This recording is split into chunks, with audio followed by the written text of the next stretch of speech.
morning, sir. I am Lara Joy Pilapil from BE Ed 1B.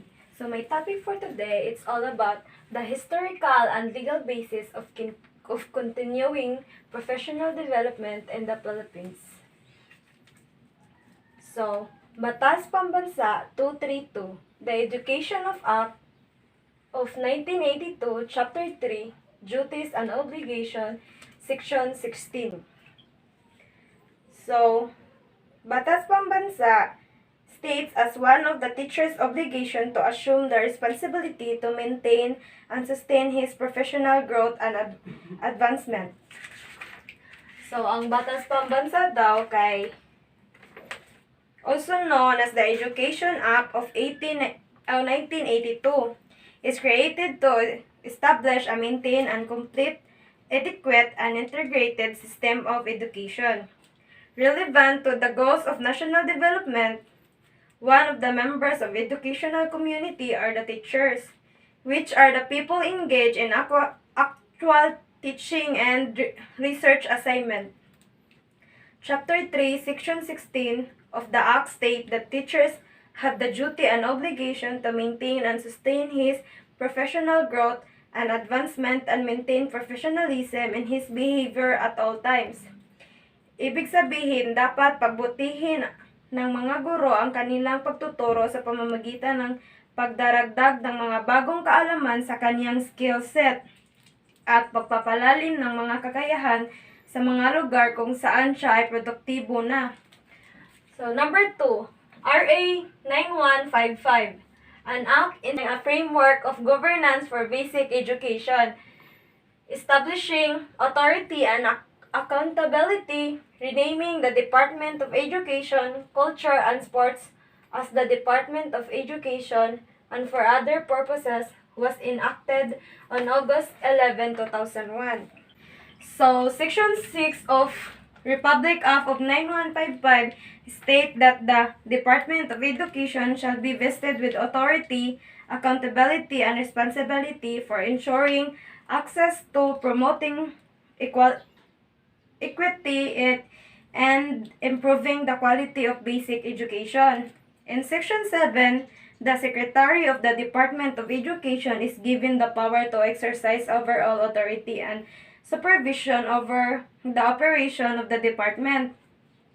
In the national level, the Secretary shall have authority, accountability, and responsibility to enhance the employment status, professional competence, welfare, and working condition for all personnel of the department.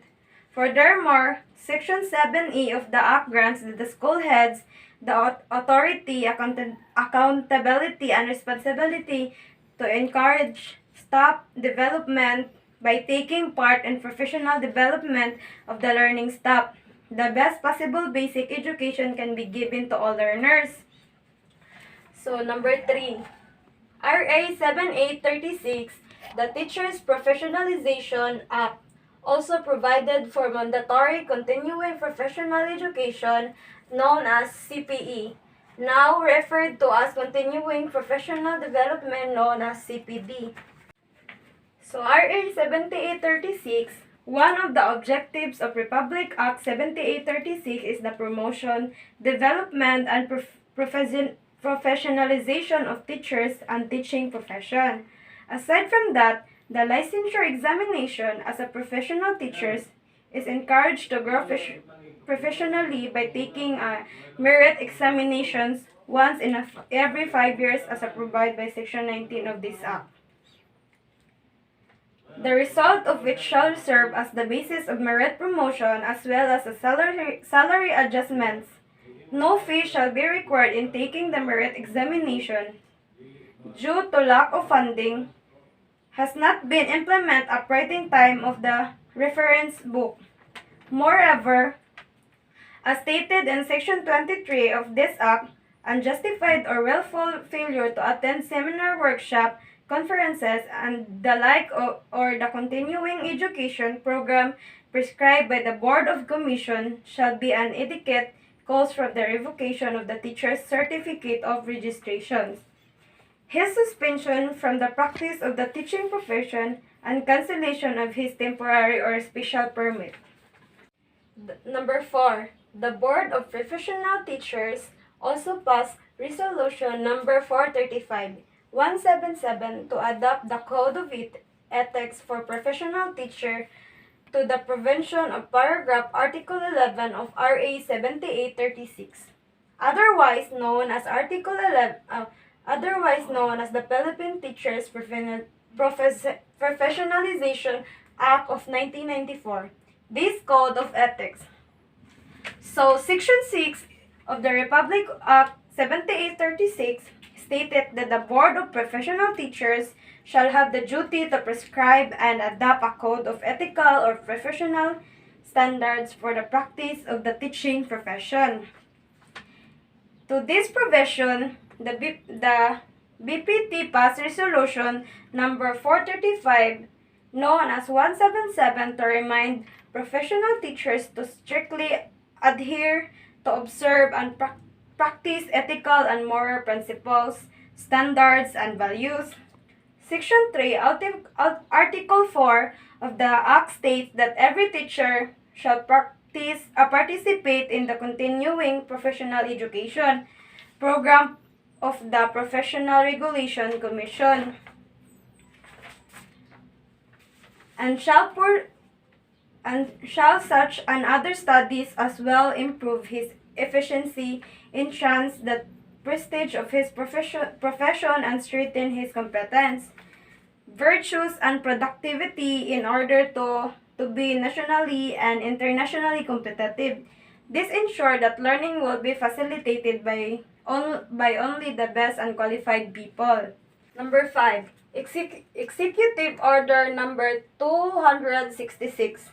Institutionalization of the Continuing Professional Education Program of the various professional regulatory boards under the supervision of the Professional Regulation Commission. This was signed and issued by the Office of the President Fidel V. Ramos on July 25, 1995. This program, adopted by all boards, and hereby imposed as the mandatory requirements for the renewal of professional license. Buot pasabot ani, kinahanglan na jud makumplito sa mga registered professional ang continuing professional education para ma-renew ilahang license. If dili sila ka-comply, dili ma-renew ilang license. So, practicing their profession without an updated license is punishable by law. Gimandatory ni siya para ma-improve ang knowledge sa mga professionals ug mahasa ilahang mga skills sa pag-provide og highly professional service. Their competence will earn the trust of the Republic. So, number 6.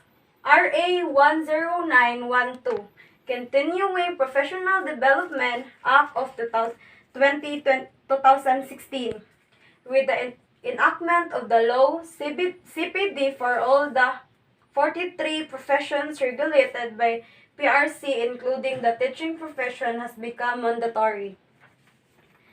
So, ang Republic Act number 10912 was passed to institute measure that will continuously improve the competence of Filipinos professionals and to make them to the development and advancement in their chosen field. Section 10 of this Act states that continuing professional development is a mandatory requirement in the renewal of the PICS of all registered and licensed professionals under the regulation of PRC. This is done to promoting and upgrade the practice of profession in this country. That will be all. Thank you.